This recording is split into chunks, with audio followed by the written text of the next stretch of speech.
तो सुन लीजिए, पाकिस्तान के अंदर दुनिया की सबसे बदतरीन मुसलमान कौम बसती है। पाकिस्तान के अंदर दुनिया की सबसे बदतरीन बेहिस कौम पाकिस्तानी बसते हैं। पाकिस्तान के अंदर सबसे बदतरीन जजेस होते हैं।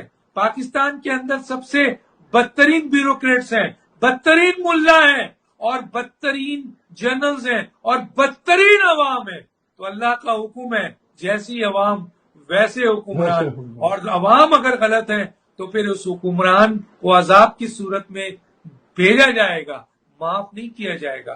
तो हम मिन हैसुल कौम तो है नहीं, हम तो हजूम है, हम तो हजूम है भाई। एक दूसरे हम में कौन सी अच्छाई है?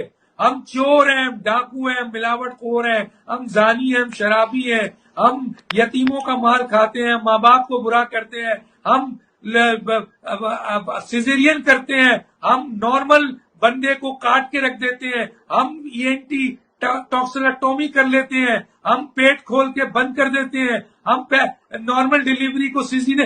कौन कौन से गुनाह हैं जो अजीम गुनाह हम मिनासुल कौम नहीं करते हैं? हम गधे का गोश्त बेचते हैं, हम कुत्ते का गोश्त बेचते हैं। तो आप यार इस अवाम पर जो अजाब आ रहा है, ये जो हुक्मरान है, ये अजाब है। और हमारे नबी और कुरान ने तो कहा हुआ है, जैसी अवाम वैसे हुक्मरान। तो अवाम मर रही है तो उसका अपना अमल भी तो देखो। ਤਾਰਕ ਜਮੀਲ ਲੋਕਾਂ ਨੂੰ ਕਹਿੰਦਾ ਹੈ ਵੀ ਤੁਹਾਨੂੰ ਉਤਾਂ ਜਾ ਕੇ ਹੁਰਾਂ ਮਿਲਦੀਆਂ, ਆਪ ਇੱਥੇ ਲਈ ਫਿਰਦਾ। ਇਹ ਗੱਡੀਆਂ 10-10 ਕਰੋੜ ਦੀ ਗੱਡੀ ਹੋ ਰਹੀ ਹੈ ਨਾ, ਬੰਗਲੇ 49 अरब रुपया कैश, बिजनेस फैक्ट्रियां, एक अकाउंट में 49 अरब रुपया, बिजनेस फैक्ट्रियां, पूरी शब्द एक ही है हूर।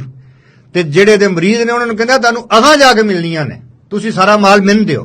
ਅੱਛਾ, ਆਪ ਇੱਥੇ ਰੱਖੀਆਂ ਹੋਰਾਂ, ਉਹਨਾਂ ਨੂੰ ਅਗਲੇ ਜਾਣ ਦਾ ਚਾਂਸਾ ਦਿੱਤਾ ਹੈ। ਇਹ ਬਹੁਤ ਹੀ ਸਾਇੰਟਿਫਿਕ ਇਹ ਮੌਲਵੀ ਗੱਲਾਂ ਕਿਉਂ ਨਹੀਂ ਕਰਦੇ ਦਿੱਤੇ, ਮੁਆਸ਼ਰੇ ਨੂੰ ਕਿਉਂ ਨਹੀਂ ਦੱਸਦੇ?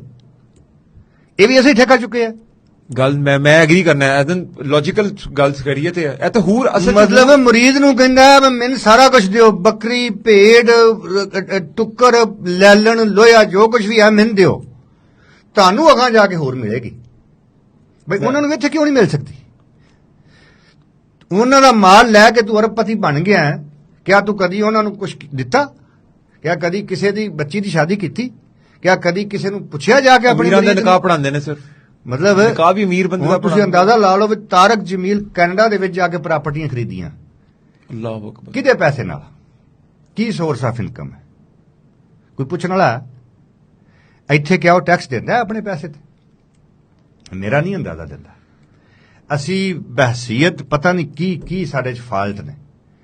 ਇਹ ਕਿਸ ਠੀਕ ਕਰਨੇ ਨੇ? ਇਹ ਕਿਆ ਅਸੀਂ ਠੀਕ ਕਰਨੇ ਨੇ?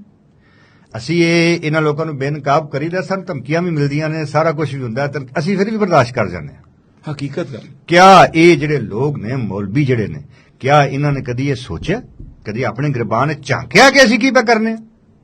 ਚਲੋ ਨਿਆਜ਼ੀ ਤੇ ਇੱਕ ਨਸਲ ਖਰਾਬ ਕੀਤੀ ਤੇ ਉਹ ਫੱਦਿਆ ਗਿਆ। ਇਹਨਾਂ ਨੇ ਪਤਾ ਨਹੀਂ ਕਿੰਨੀਆਂ ਨਸਲਾਂ ਖਰਾਬ ਕੀਤੀਆਂ ਨੇ।